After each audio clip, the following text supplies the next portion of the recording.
Hello. Um,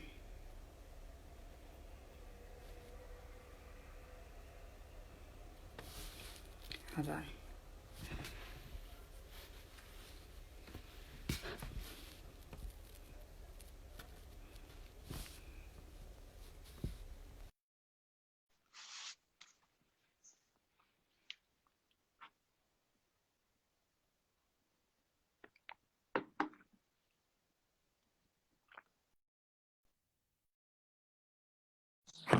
Hello. Is that good?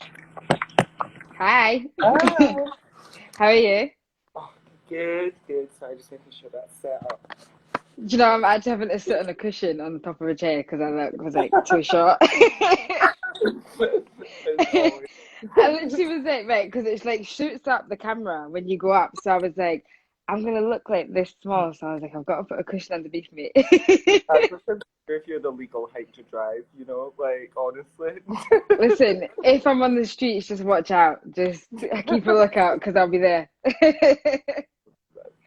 Right, so, um, yeah, let's get started. Introduce yourself and tell everyone what you do, what you're about, and yeah, just tell the guys. Okay, I'm Murray, but I go by Groundskeeper Fanny. I'm a drag queen from Edinburgh. I started doing drag. That's why there's a wig in the background of this. But yeah, I'm a drag queen from Edinburgh. I started doing it when I was 18. But before that, me and Benita were very, very close friends in high school, all through high school. Yeah, and I feel like that says enough. Yeah. I'm a drag queen. I get on stage, I mash my mouth around to other people's music. Uh, I do stuff to my face, that sort of thing. Literally doing the most. um, yeah, so today is quite a good topic. We've got loads of different topics to talk about, but I feel like first thing I want to ask you is because you're the first ally we've had, and we ask everyone what their heritage is. So it's only fair that we ask you. So, Yeah. what is your heritage and your racial background? Uh, I'm white, surprise. But yeah, white Scottish with some confusing Italian heritage on my mum's side that we don't really understand, but that happened to a lot of Italian immigrants in Edinburgh in the 20s and things like that. But yeah, white, Cool. white, whitey, white, white, white. I'm sorry. I'm very sorry. You don't need I to apologize. Literally, I'm sorry. Bless your heart. Yeah, so we know each other from high school, and I think it was quite good to kind of get the other perspective because I feel like we've had a lot of I like the black community side, and we've had a lot of whatever, but as an ally, I think it'd be quite nice to see what you've kind of like seen and how you've witnessed it, and just you've experienced racism from being an ally and things like yeah. that. So, um, yeah, let's just start basically how we became friends in our friendship group, Mm. and Um, yeah, describe it. I mean, we were talking about this, and when we were discussing it, I think it's something you don't realize until later in life as a member of a marginalized community. Mhm. Um, Thanks for the props on the drag name. I thought of it myself. Um, as a member of a marginalized group, you don't really think about it while you're there. But Mhm. we were together, and you were for a while, like the only black girl at school, apart from Mhm. like I think when we got a couple of years in, there was a couple of other people, other black students came into the school, but and for me as well, I was the only out gay I can think of for Mhm. years at school. There was like an out gay guy a couple of years up. There were no out gay women, no out bi people. Um, Not until very late, very much later, there was one person who came out as trans. So Mhm. it was the minority club. It was the outsiders. When we were talking about it, it feels like as outsiders, we just naturally came together. Yeah, Mm. and it's not it's disheartening, but it's comforting in a way because sometimes it's like it's a shame that we had to all come together. It's like we Mm. literally were the Equality Act, Yeah. but like literally, but it's kind of like it's comforting because we all had because we knew that we were all kind of like at a disadvantage, and like we all had each other's backs, and we all kind of looked after each other in that way. So we had our own little like in school family, and like It's a bit of both. It's bittersweet. Yeah, yeah, I'd say so too. When we were talking about it, it felt like, Hmm. you know, when they have the little ads on the front of brochures for different institutions. It's like Hmm. we would be the person that they would be like, do you know what? Can the flag over here and the black girl? Do you want to sit on the front and hold hands and just take a quick snapshot? It was sort of, that was our sort of group of friends, and yeah, Literally.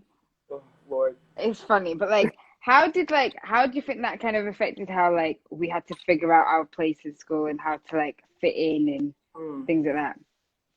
Well, I think for anyone being that outsider in school, you go through for either one of two things, which is to immediately backlash against it and be Hmm.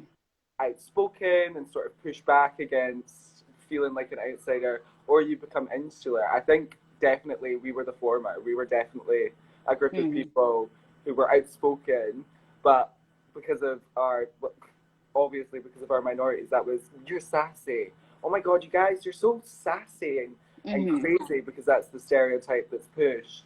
But in reality, it's just sort of speaking back to oppression, speaking back to microaggressions in high school, speaking back to, because you're in a petri dish of a bunch of young people who are figuring Hmm. themselves out, figuring the world around them out, and you and us as people were figuring even more out.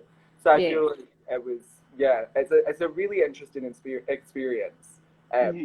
especially when you have some. Um. Yeah. Sorry. I want to talk about the common room because Mm, the common room was like it's a blessing in disguise. Like the common room has done some of the best memories of high school, but yeah. it was so problematic Oh, and on so many counts. And I just remember we were discussing this, and we were just discussing like just the many things that people. I don't think people realized they were doing, but mm, like they would just do it based on the stereotypes they had of us and things like that. And like just I remember like it would be the type of like they would change the music when we would walk in, and they would mm. start playing like, and you knew they would never listen to this in everyday life, and it'd be like Kylie, Beyonce.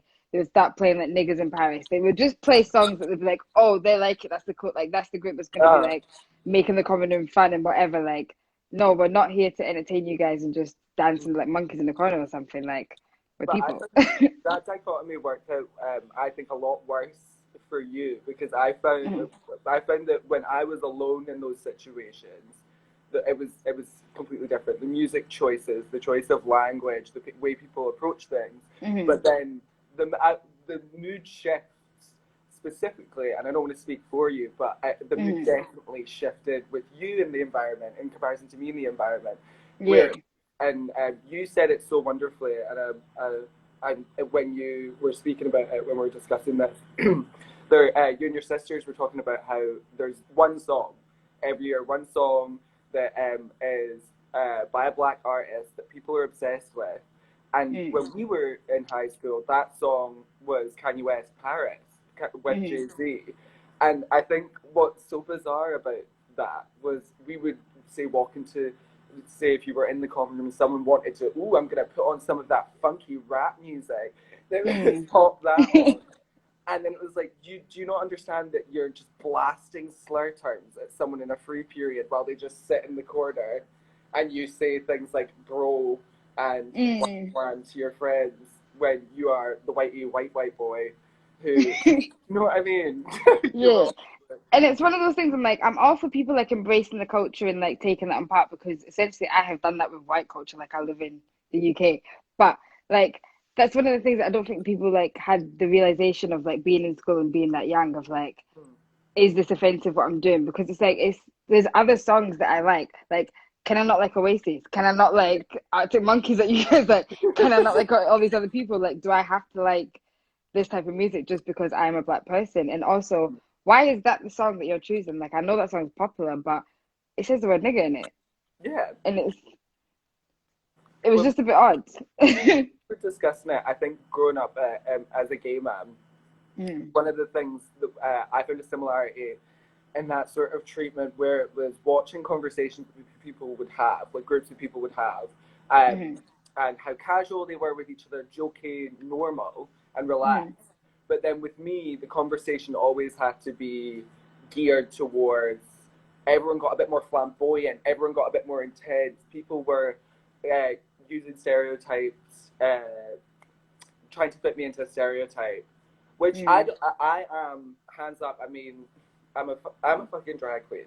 I I know that I am that stereotype. I understand Yeah. that. Like as a teenager, especially when you're sort of alone in it as a gay man, and Mm. you're trying to figure yourself out, it was like that was constantly being pushed on Mm. into the frame. It was like, no, you have to be this person. We can't have normal conversations with you. Yeah. We can't talk about that stuff we all talk about. We need to sit and have these conversations, if that Mm. makes sense.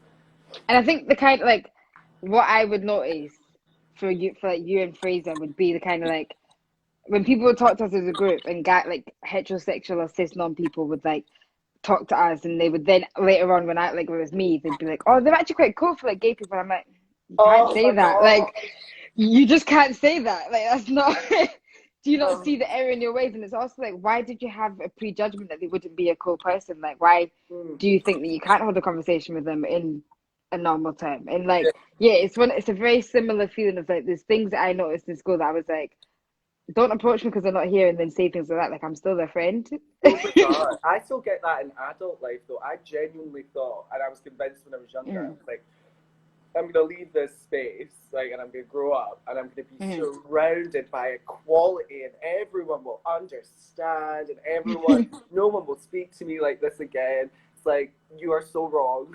Life went no, Life like is like no. life is a chair, slap, like don't even worry about it. But yeah, I still get that to this day from Mhm, people, especially working in, I think, an environment like hospitality, which I've worked in for so long, can feel quite immature at times, mhm, especially in social circumstances when you're talking to people. And I was managing people, mhm. and I've been managing people at work, straight guys, and they're like, "Oh, you're actually all right for a gay guy." I'm like, "I'm your boss. What are you talking about?" Like, Like, I'm be so scared to say that to a manager. Like, it just, even though managers shouldn't be scary, but it's that level of like, you can fire me on the spot.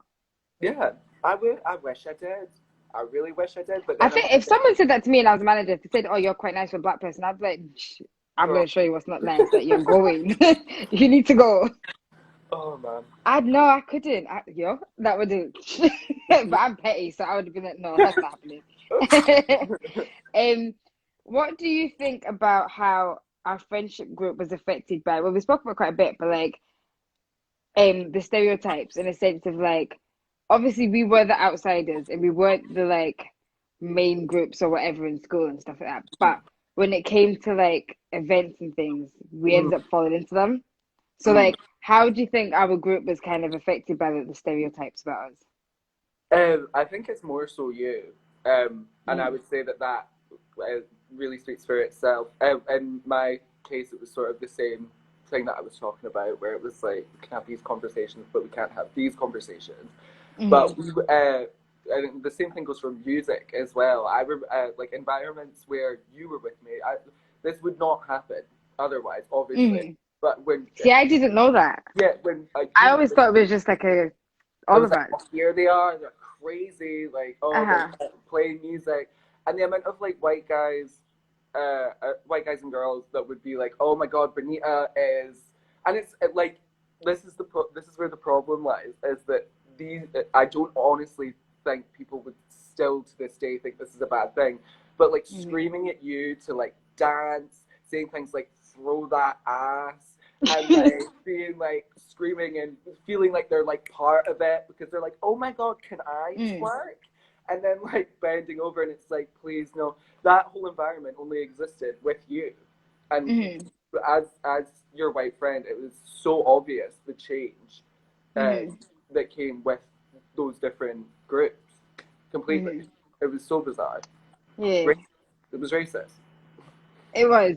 It's it's weird because then I'm like, I see that like part of it and whatever, and I'm like, I think just because I knew we were all the minority group and whatever, I just thought they were like gay and black. Like there was the obvious black stereotypes, but I thought there was like a mix of gay and black, and Oh, it was like they correlated. And there was even a sense of like if we were going to a party, like remember we were saying we were like on the phone, like if we were going to a party, it would be like, oh, they're all here, and like the girls would kind of swarm around us, and like you guys would be like, just even the normalization that you guys going to the toilets with the girls and stuff like that. Like the girls would always like they expected us to be the typical best friends or the like things like that, and it was like we're not your little like We're doll not for the there. day. Yeah. You need to be the black friend right now. You need to be the gay friend right now. Hmm. You can't do anything else. You're not allowed. Yeah, Simply not allowed. You need to, that like people. Oh, yeah, tiring. and that kind of like falls in line with like the early like sexualization of us. Mm. In the early, like, I think people just expected both groups of us to just be very like they would come to us for advice, and I think they forgot that because we were the minority, we weren't doing the things they were doing. We had no idea. So do you know what I mean? Like we were still like innocent, so we weren't doing those things, but like they would then use it as a thing of like because of this or because of how you guys are portrayed on the TV or in films and stuff. They just thought that's we all knew what was going on, and there would be like times like they would ask me stuff, and I'd be like, okay, Google, like I, literally like what does that say? the sexualization, I think, a lot of the cis straight men that we went to high school with were, and knowing that environment with other people, the proneness to grope gay men, the proneness to like simulate sex acts on gay men, but the absolute ridiculous level at which you were groped, at which you were like sexually harassed as a teenager because your entire being was sexualized was so obvious. And I remember we used to have conversations about it, and you got at the time, and you got voted. I remember you got voted, which I still think is the most bizarre thing in the world. You got voted Rear of the Year in the yearbook. Yeah. I remember that as like an accolade. And someone, oh, my brain is failing me, but someone was like, "Oh, of course she was gonna get it. She's black." Oh my God, who said that? I And remember. I remember that being like you were so sexualized throughout high school.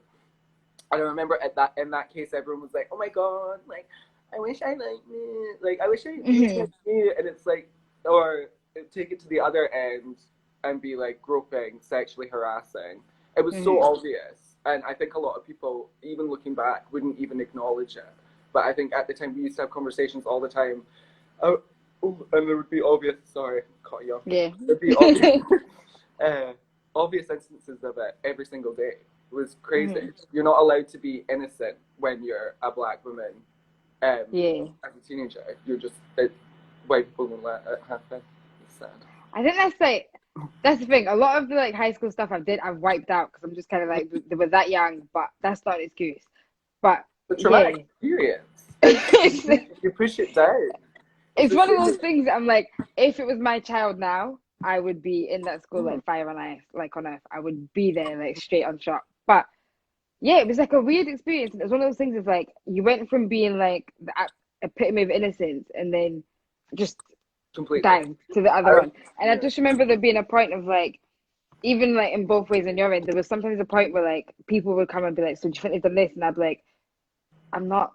I don't know. I'm not in their life like that." And then also like, because you and Fraser are twins, I Yeah. remember people used to always ask me, being like, "Oh, just tell us the truth. Like, are they doing anything together?" Like, it would be like, just because they're twins and they're both like out about their sexuality, it doesn't mean that that's going to be correlated. They do understand their brothers, and it's not an incest thing. Like, and it was the fact of why I'm having to explain this to them, and also like, why is your brain there? Mm. Like, where did your brain take you? I remember when I first came out, there was a couple of things that happened that made me completely realize that I was, well, now I know, whereas the world looking at me as a sexual being. I remember I came into school the next day, I sat down at a group of girls called me over to sit me down and sort of have the like GBF chat and be like, "What boys do you like? You always dress so nice." So that's what I thought. And during this, a group of boys came like up behind me and were like thrusting into the back of my head, like grinding on me, pretending to go to grab me, and they were like, "Don't worry about them." And it was like immediately, like the day after, everyone's minds immediately go to, "Oh, do you like this?" Or like whatever. And then a couple weeks later, I remember I was asked by the the guidance department of our school. They came to me to make a lesson plan that I would deliver I was 14. They were like, "We need you to talk about gay sexual health, and gay rights, etc. We need you to put this whole workshop together. And me being like a child who had just come out was like, oh my God, this is amazing. This school is so accepting. When in reality, this is a group of adults asking a 14-year-old who has just come to terms with their sexuality to do their job for them, A, so because they clearly have no understanding, and B, to speak openly with a bunch of people that they're like in a school community with about sex. Yeah. I'm 16 years old. The only person who was supposed to be should have been delivering that sex education was a teacher. Why did they? And I didn't even think of that until very recently. When I was looking back on it, I was like, what the fuck? Like, I was 14. Sorry. Yeah. That's all right. No, that's fine. Yeah, no, our school was a bit mad. Like, sometimes when like I think back at the experience, like I just remember there were times like when we go to like parties or even just in the school, like the boys would just they would get like when they were talking to you, it was like they would start being touchy and like it's like just because you're talking to me, you don't need to flirt with him. Just because you're having a conversation, you don't need to do whatever. And then like when you would go off, they'd be, oh yeah, he definitely fancies me. And I'm like, you can't think that. Like you just can't say that. Like it's not okay. But like speaking of schools, how do you think what was your experience of how the school dealt with racism and what do you think that is like do you think the school educated you as a white person enough? No. Okay. Not in the slightest. The big thing that really, the big thing that we were taught, the only thing we were taught is about the transatlantic slave trade. And we were taught, I think, about a span of like 100 years of it. Span of about 100 years surrounding that area. And that was it. We learned so much about the history of white immigration in Scotland in high school. I remember doing higher history and going for months learning about white immigration of Polish people, white immigration of Italian people coming to Scotland, specifically to Edinburgh. And we learned and we covered that for longer than we covered the slave trade. And on top of all of that, no one said anything afterwards. There was I never heard a single thing. Yeah. I was taught nothing. It's a disgrace. It's the British school system is an absolute disgrace for letting down teaching racism. It's awful. It's why people don't think it exists. Sorry. True. Do you think that what did you think of, because obviously it was the same kind of experience as like with homosexuality when it was like an incident happened of homophobia, like how do you think that the school kind of handled both that and racism? Like what did you notice any differences in how the school tried to educate us? Because what I did notice was that when it came to LGBT health and like not even health or education, there was more, and you could notice that like as time was getting old, like on and we were all getting older, you could notice more that they're like getting new rules and new regulations and starting to act on that. But do you think it was the same kind of balance when it came to racial discussions? No, it was the balance of it was completely ridiculous. I mean, I can think of off the top of my head a handful of situations that were escalated immediately, and I was given the benefit of the doubt immediately on homophobic things that happened to me from other students. But I can think of also a ton of situations, and I don't know if you want to put it into your own words or if you want to discuss it, but the situation that happened where one of our classmates, Rebecca Tay, I'll say her name because she was racist as fuck, was extremely racist to you. She would she then continued to fight you, and you were threatened completely by the entire school administration. They did not offer you any support. They immediately took her side, and it was mind-boggling. At the time, it was mind-boggling. It's now a lot more understandable because it's like they're not. You knew that was going to be the case. They're gonna the white girl who cried wolf is gonna, even though that she said all these disgusting racist things to you, is gonna be let off the fucking hook. I don't think I've ever asked you this before, but like, I think because I've just dealt with it like with my family and like internally and whatever, like in my community. But how did you like? What were you thinking at the time? Obviously, from the outside looking in, what were you thinking as the people at school? Like, what was going on? It was I remember thinking it was absolutely insane. And I Hmm. remember as well, it really shook you up, and you were really like quite upset about it because you were put through the ringer all day, and she was Hmm. let off, like almost scot free, Hmm. completely scot free. Like, uh, I remember at the time knowing it was completely wrong. No, like all of us knew it was wrong in our friendship group. But I remember it Hmm. becoming a bit of hearsay and just becoming a topic of conversation for a week, where no one was talking about the fact that it was racially motivated. Um, Hmm. yeah, no one discussed it like that. People talked about it like it was drama, when in reality it was your life. Hmm. They were talking to you. People spoke about it like it was some fun little new thing that had happened at school, but it was something so much more than that, and it lies entirely on the white educators of that I school. think the one thing that like hit me with that, well, there was like two things. Obviously, like I knew it was wrong or whatever, but it was the point of like when we had the family meeting, and then it was like a reference of ginger hair is like abuse towards ginger hair or bullying towards ginger hair is the same as racism that came from like her part. But then there was that, and just the way that like I was like, so people say this, cool. And then there was also the fact that like after the matter, I still got isolated as a pupil. Yeah, And yeah. I was just kind of like that at that point. I was like, wow, like okay, this is life I now. I had situations where I would like retort and shout back at people who were homophobic to me. Like if someone said something Hmm. like violently homophobic to me or shouted at me, I would be like X, Y, and insult them for like something quick, because I feel like that's a lot of gay men do that. A lot of gay men through their teenage years, and what I Hmm. find, especially ones that end up being drag queens, from who I've spoken to, have to grow that tongue, because if you don't, you're just trodden underfoot. And in reality, Yeah. um, especially for gay men, if people, if you can't come back with something, they're going to see you as weak and keep going for it. Hmm.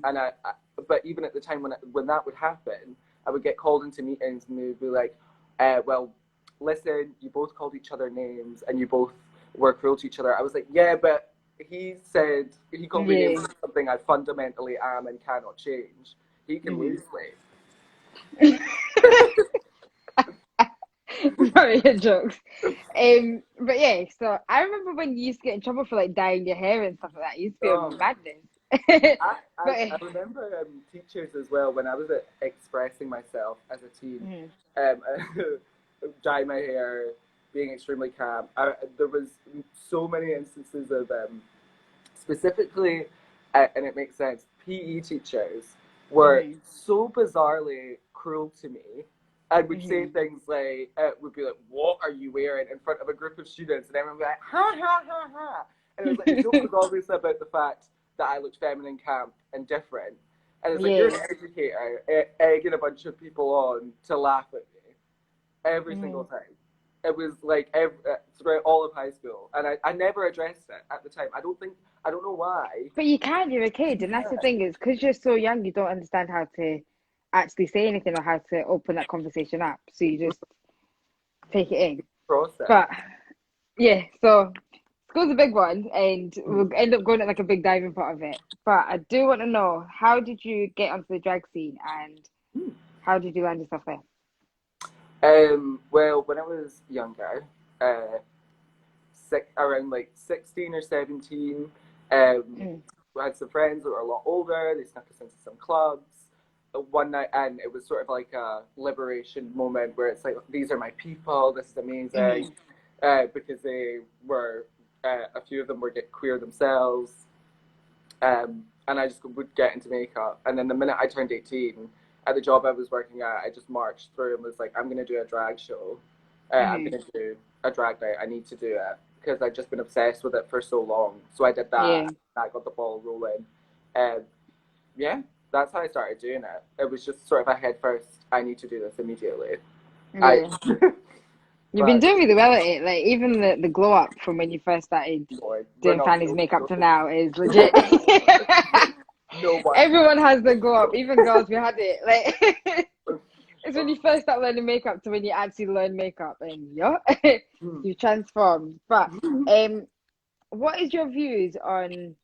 Because we were discussing it, and we were saying it's quite a big thing that the gay community and the black female community are very correlated, and Mm. What's your viewpoint on that? Explain for the viewers what you think. The it's mostly my viewpoint mostly lies on the hatred of the fact that gay men for decades have been co-opting the black female experience and serving it in a more palatable fashion Mm-hmm. because and pretending it's theirs, especially with drag. I was talking about this the other day. Even outside of the stereotype that you're supposed that exists of the camp sassy gay man, Mm-hmm. inside that is the stereotype of black women, and in that stereotype, those young gay men and old gay men are using AAVE, are using putting on black scents to this day, and Mm-hmm. I think it was more rife as teenagers, Wait, but tell everyone what AAVE is, just in case they oh, don't know. African American Vernacular English, so it's Okay. a dialect of English which was created by African Americans. But yeah, especially when we talk about things like when I started coming up in drag, people called it the golden age of drag. I think that's Mm-hmm. really interesting because there was also another golden age of drag in the 90s with ballroom and with that Mm-hmm. coming into pop culture. But in both instances, in the one that happened about a decade ago and the one that happened in the 90s, all it was thinly veiled copying from the black community. It was Okay. using the language, appropriating the culture, and sort of stealing from it. Of course, there have been white people in drag and in ballroom Mm-hmm. as well, but what we now fundamentally see as drag, especially after over the past 10 years, it Mm-hmm. was entirely built on the back of black queer women, black queer men, and it's so bizarre to me to think that people still don't understand that. Specifically, gay people seem. Mm-hmm. I've seen it a lot recently because of the uptick in interest from oblivious white people in the Black Lives Matter movement. Mm-hmm. In the gay community, people are getting to big ages, like huge ages, and still denying the fact that their entire personality is crafted around and stolen from black women. Yeah.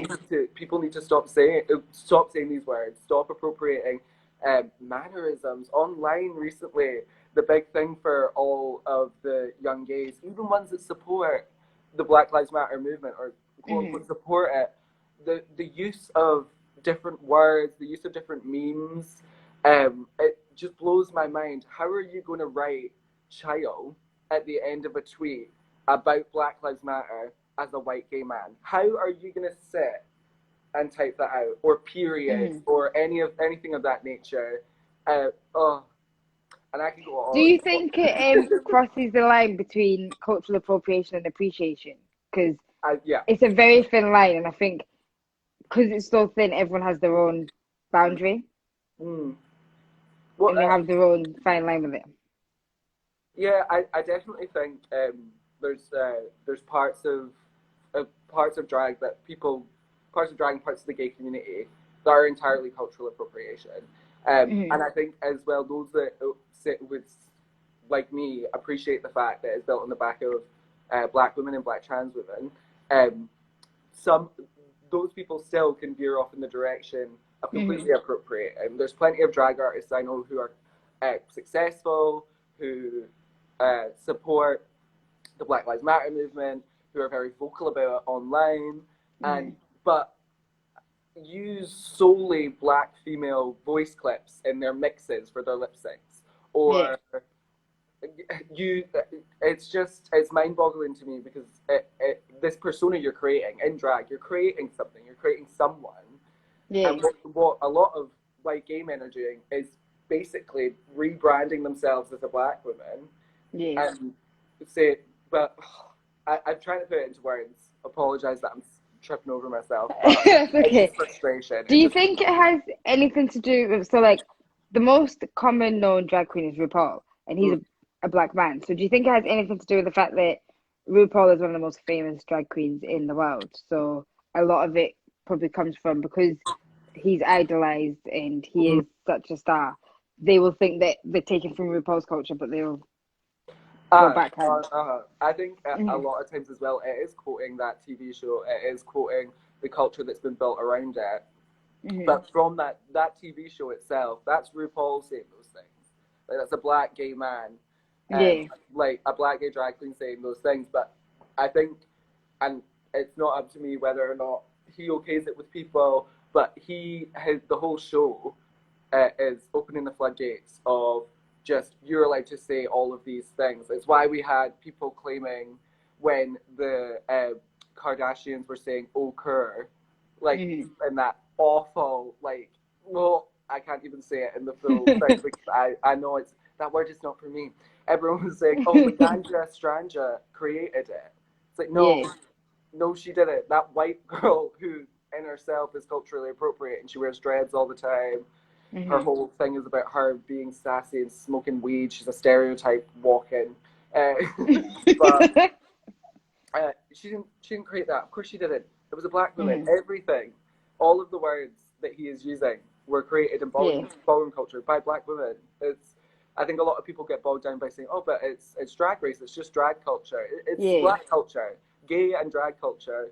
Owe everything to black Yeah. culture, much like everything else in the world." Like, Because there's times that, like, and I can't even, there's been quite a lot of like little references that I've made, and I'll have like my friends, like white friends, I'll be like, oh, like, is that from Drag Race? And I'm like, okay. Like, if you've seen it on Drag Race, that's fine, but like, I heard it before Drag Race, so like, it's one of those, like, we all found it eventually, but who found it first? Christopher exactly. Columbus? He didn't find it. He found nothing in his way. You could ask that man where his keys were, and he wouldn't be able to find them. Also within the like whole drag scene and like LGBT scene, and with the black scene is wigs and hairpieces and all that. So where is the line between that? Because you were when you were saying it, you were basically saying how gay men will use wigs and they'll use black features and black culture to Create do this it softer. character. Yeah, Hmm.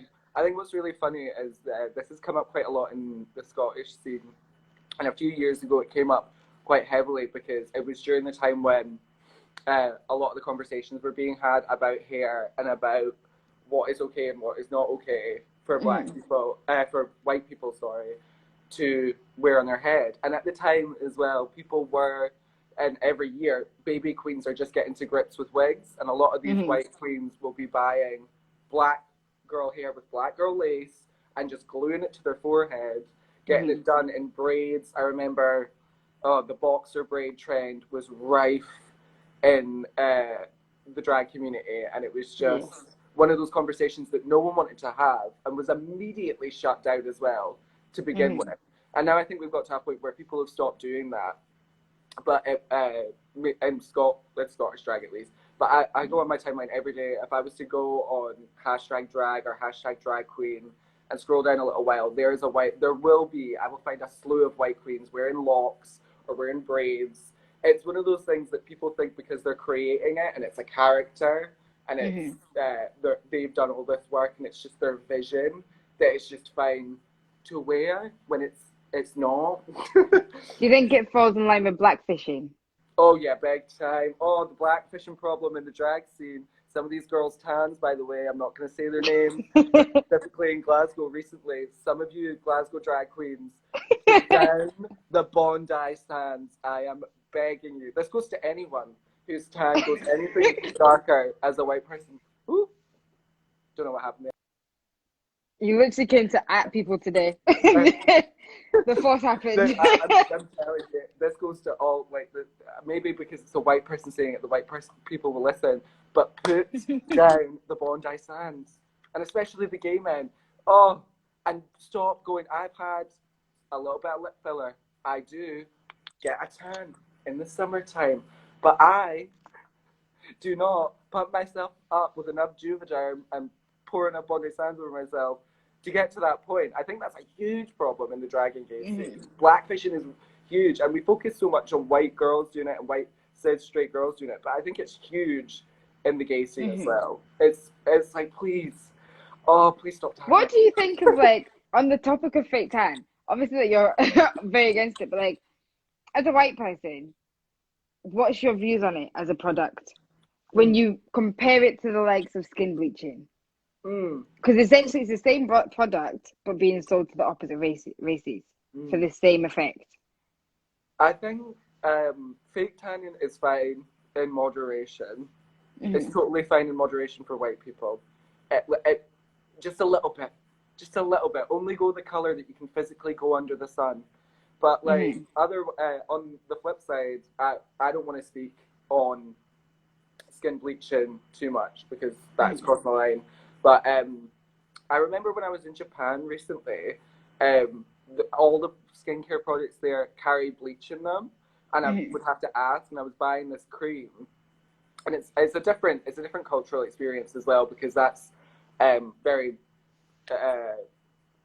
very centered on the Japanese community. But I would ask them, Mm-hmm. oh no, you'll get really pale.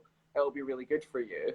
But then Mm-hmm. on the flip side of it, that's different with Japanese skincare culture because they're talking about dark circles. They're talking about removing that. Japanese people don't want to be white, but all of these products, the skin bleaching products, seem to me to be like Mm-hmm. get lighter because Yeah. that's better. So I don't know. It really doesn't sit right with me whatsoever. People can do whatever they want. I know that some people use it Mm-hmm. for different reasons, but I don't know. The whole Fair and Lovely thing that happened recently, I think, Yeah. oh Lord. Oh. It's funny because sometimes like when I go into like the African hair shops, I will like look at all these products that I've probably like seen in family homes, like with my aunties and things like that, and it's like when I look at them as an adult, I notice that like Fair and Light or Fair Lady and like there's certain names that they have, and Mm, it's like they've got like lightening agents in them, and I'm like that lightening agent is bleach, and everyone has their own opinion on skin bleach. Everyone has their own. Every culture has their own different thing because it's not just an African problem or a Caribbean problem. It is yeah. Asia and like other parts of the world are doing it. But I think what's funny is that fake tan is like a big industry and it's sold to people in the presence of get darker and you'll be beautiful, have darker skin, which I'm not against people using fake tan, but within reason. Mm, And then you go to the black community or the other communities, and then skin bleach is sold to you in a sense of be fair skinned and be beautiful and be mm, because you're a lighter person, then it's better. And mm, it's kind of like how like do people not realize that these companies are basically the opposite of each other and they're just yeah. damaging both communities? Yeah. And with the fake tan side, I think where my problem lies with it is if you're now changing how you look racially, Mm-hmm. and you're not looking like that, but then you want to come around like the community's presence and be like, let's color match. Like I'm like, Yeah. put your arm down, please. Mm. Like, It's like a choice. It's mhm, all to do with choice. Like a white person can choose to put on as much fake tan as they want, but they can wash that off. The mhm. same goes for hair, like we were talking about. I don't know what I'm not trying to explain it because I know that you know this, but it's all about choice. Like Yeah, it's all and that's the thing with fake tan, it comes off, but yeah. when you skin bleach, once you've bleached, it's It's that, imperishable. Look at Vibes Cartel. Like look at he's, but no, he is literally the reference of it. Like he mm. can't ever go back to Lil his like Kim, natural shade. bless her Yeah, look, heart. Lil Kim, Nicki Minaj. There's so many people that like people don't realize that before they got as famous as what we know them, they were darker. They were probably like as dark as me, if not darker than that. Mm. It's great. And it's a damaging industry. Um, but yeah, do you think that the Black LGBTQA community in Scotland is well represented from your side, from being within it? No, I was Okay. when we were speaking about this. I think a good example was during Black Lives Matter. There was a show that was put Hmm. on, a live show or a digital show even that was in support of Black Lives Matter, and so a white queen had started it and had put up a tweet Hmm. asking if people were interested in helping and people all of this stuff, and all of the proceeds were going to Black Lives Matter. But at the time, all the digital drag shows that were happening in Scotland, at least, and most of them that I saw online that were happening elsewhere, were donating everything to Black Lives Matter in solidarity, which was Hmm. great. But this show it was hosted, started by a white queen. They Hmm. put three hosts on. All of them were white. There was 16 queens performing in it. Three of Hmm. them, three or four of them. My brain's not working today with statistics. I've got it actually written. uh, three or four of them. No, it was three. It was four initially, and one dropped out. Three of them were black, Okay. and there is an one of them was from Scotland. It was Scotland, Scottish Drag Supports Black Lives Matter. Yeah. Out of 16, you cast 16 girls for a Black Lives Matter, 16 drag queens for a Black Lives Matter show. One of them is from Scotland. Two of them aren't, as the black performers. And then there's... Were they from down south? It was... Oh, use your brain. Was YT Black from down south and Frida Slaves from down south. Oh, okay. And love then her name. Love that name. Frida Slaves, you know. But there are so many, even in the UK, there are so many talented black drag queens. Taste, Carmel, like that you could have asked. You could have had a 6-girl lineup. It's just, I think a lot of times there's a bit of tone deafness when it comes to white support of Black Lives Matter. You could just ask. I don't understand why there's 3 white people. I understand it partly, but I think it's more I understand it from my own community, and I understand that it's LGBT is still quite taboo, and it's back home. It's still there's a struggle back home. Everyone knows there's a struggle back home, but even within our families here, unless they're kind of more westernized or they're more adjusted and they've been around for longer, like it's more that like the kids will struggle coming out to the parents, or if they do come out, it's then once they go out into that community, it's that they don't have it. And then like I've even noticed myself, like when I've got like black LGBT friends, like they'll be within the community, but then like they'll come to like the heterosexual clubs, but you never see them go CCs, or you never see them go to the gay clubs and stuff like that. And I'm like, but why? But then they go down south for them.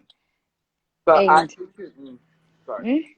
No, I was just saying, like, what I have noticed is when I'm down south is there is a big difference, because even when I've been in like the gay clubs in Scotland, it is predominantly white, and as safe as it is and whatever, it's predominantly white. But when I'm down south, it is a big mix, and it's a big difference. I'm like, oh my god, wow, like. But like the big gay clubs in Scotland, specifically Polo, is notorious in Glasgow, notorious for being racist. Their door staff are notorious for being racist, and their bar staff are. It's the same way that through here, it's not as I don't think it's as apparent as through in Glasgow. I think just because I don't know why, but it's definitely still there. I think these environments as well. I find that a lot of black LGBTQ performers and members of the community are always in the alternative side of things, in the alternative scene in Glasgow, because the like mainstream scene is just it's a sea of white bodies with sort of a check at the door.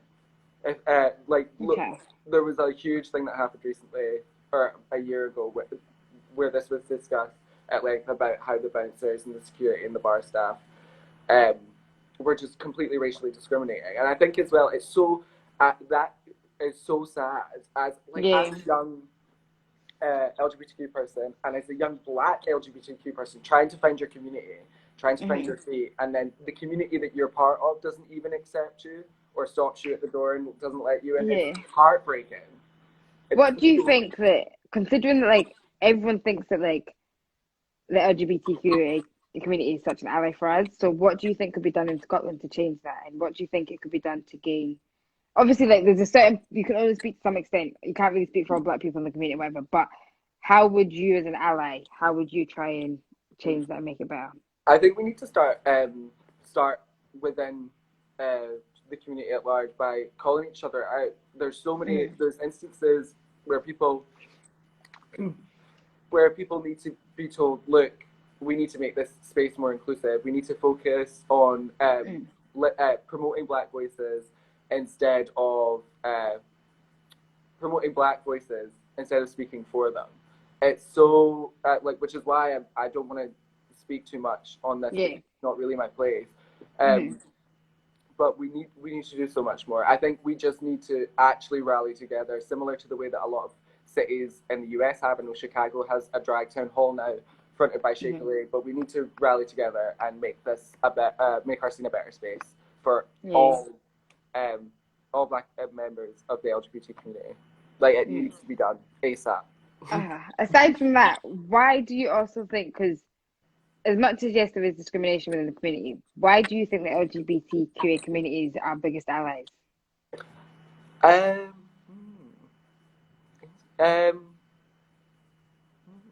I That's think, a tough I one. think, I think, I think.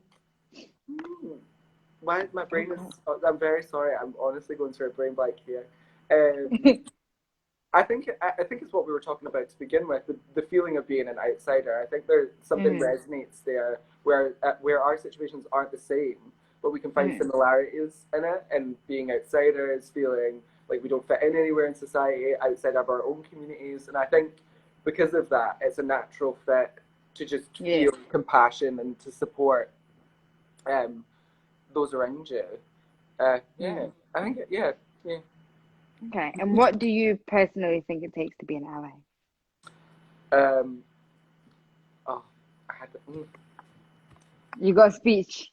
I got no. I do have a speech. I wanted to make sure that I'm speaking from the heart, but I had it written down in 4 bullet points that I thought comprised it very well. Mhm. So listening, making space for Black voices, listening wholeheartedly, and understanding that you're Mhm. going to make mistakes, that you are going to slip up as a white person. None of us are perfect in our allyship, and listening Mhm. is the biggest part of that. Shutting the fuck up, number two. This not speaking for Black people, because I know that right now, especially with such a focus on it in the media, I think a lot of people skew themselves in Mhm. online on social media, feeling like they're supporting, but in reality, they're uh, they're weighing they're weighing it down with their opinion that isn't necessary. I mean, Mhm. we spoke about this during Black Lives Matter. It was so frustrating during the Black Lives Matter protests that were happening at the start of June. Mhm. So frustrating to see on my timeline people earnestly, and you know this, asking Black people, "What does that mean?" or "Can you explain that to me?" or "I'd like to learn more. Do you have any resources?" Yeah. Shut up. That's the third one. Do the work. It is on you. Mhm. It is on all of us as white people to do the work, to read up on this sort of, to research, to make the changes ourselves. We need to Mhm. analyze our own behavior, um, from the core, because we're Mhm. not going to get right. And this isn't like a crash course as well as a white person. This isn't like you don't get a diploma at the end like, well done, you passed, you're no longer a racist. It's like we need to you need to be It's true constantly though. doing the work. You need to be reading Mhm. and understanding everything that's going on around you, and understanding the systems that you're part of, because we're Mhm. all, regardless of whether we like it or not, as white people, we're all born into this society and shaped by racism and given advantage by racism as white people. And we Mhm. need to dismantle that from the get go. We need to immediately address that. But you can't get rid of that. That's the big Mhm. thing. You can't get rid of it by just reading a couple of BuzzFeed articles. Keep reading. Just Keep keep going, reading, keep girls. speaking. Have you had any conversations with problematic relatives and friends? Sorry. Like since the whole George Floyd situation and things going on right now, have you had to have conversations with problematic relatives? Oh yeah. Oh, big time.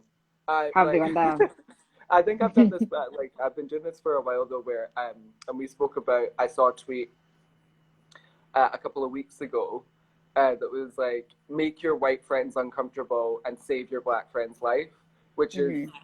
just the barefaced truth. You need to do it. You need to make Mhm. people feel uncomfortable, because realistically, yeah, feel uncomfortable. Like it's the same way that I feel about um, I remember feeling the same way about Chechnya. A lot of gay people didn't want to talk about it because it made them feel uncomfortable. And it's like, we need to have these conversations. Like, Mhm. we need to speak about this. And Yeah. realistically, feeling uncomfortable is a great place to start, because then you can start working on understanding why you feel uncomfortable talking about Mhm. something that your entire life is built on. The entire world is built for you. Like, True. Have you got has there been any books or anything that you've read in particular that you can suggest to people that you've uh, found educational? why I'm no longer talking to white people about race is, oh, feeds my soul, amazing, so good, Mhm. so good. Someone actually mentioned in the comments, Jane Elliott. Jane Elliott. That woman Yeah. is so brilliant. It's amazing that she's having a wee resurgence, because I remember seeing that floating around the internet like around Mm-hmm. 10 years ago, and it had a big boost then. But Jane Elliott, to hear from the way that she puts it and all of her workshops and things like that, just watch them all. She is She absolutely is amazing. She has done so many bits in her career. and there's oh my goodness, I'm so sorry, that indigestion, it's coming back to bite me. But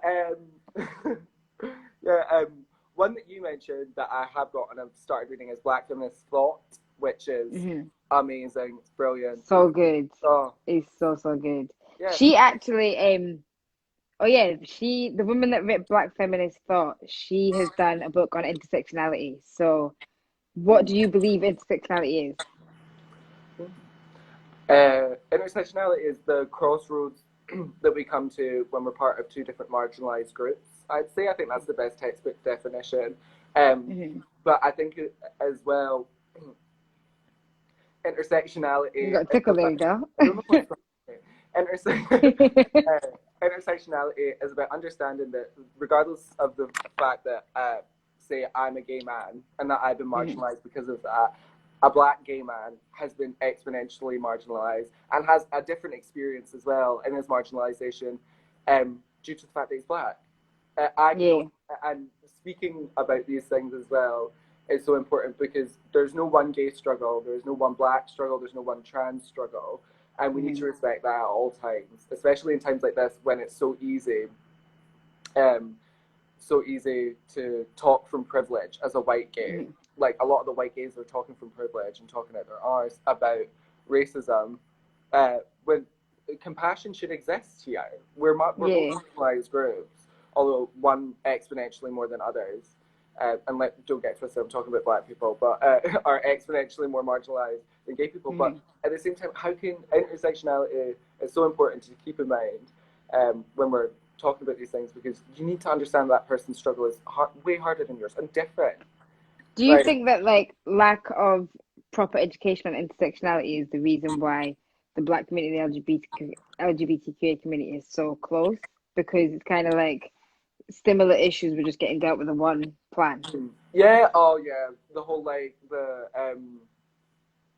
equal uh, equality training. I remember I Mm-hmm. was it just seems to be for everyone that isn't a white straight person. It's just like just be nice, and it's like no, it's not about just being nice. It's about Mm-hmm. realizing that until 2002, it was illegal to promote homosexuality in the UK, in Scotland, Mm-hmm. until 2002, and it has only been made mandatory in Scotland to teach LGBT issues in schools this year, and it's also like it's about It's so that backwards. it's so bizarre to think just be nice to everyone when in reality people don't know these things. And the massive thing that came out of it, out of the most recent BLM Mm-hmm. protests, is so many people that I thought were would know these things are finding out stuff about racism that I'm like, how the hell do you not know that? But in reality, Mm-hmm. it's that person's fault as an adult. But the education needs to be there from the get go. It needs to Yeah. exist because, like we were saying, there's none. There's zero Yeah. racism. I remember my sister was saying to me that she so obviously since this all happened, she's been doing little like talks in her school, like in her work meeting, like the little bubble thing that they hold. And then she's the youngest in her team, and this is like in a bank, like one of the banks in Scotland. And she was telling her about Grenfell and how she believes that Grenfell's a racial issue as well Oh, as like a government issue. And like she was explaining to them what happened, and then as she was telling them, there was only three people in that whole meeting that knew what it was. And they were like, that happened in the UK. Like, they were just shocked. And she was like, we're all adults. Like, do you watch the news? mm. There's so oh yeah, Yeah, there's still the little slabs in the building. But but that Grenfell thing yeah, blows my mind. I How know. the I was like, how hell? can people not know like anything like that? It's Oh, crazy. oh man. It makes you wonder. But I've just got a notification saying we've only got a minute left. So yeah, thank you for coming on. It was a good Thank you. conversation, good chat. It was nice to see your perspective and to see whatever. And it was good to have an ally conversation. So yeah, thank you. Thank you Let so everyone know where they can find you on socials. You can find me at Groundskeeper Fanny or at that Queen Fanny on Twitter. And Hmm. yeah, find me, click up there, have a wee look at my terrible drag from back in the day. It's awful. If you scroll Go and down see the the glow bottom, up. she's terrible. But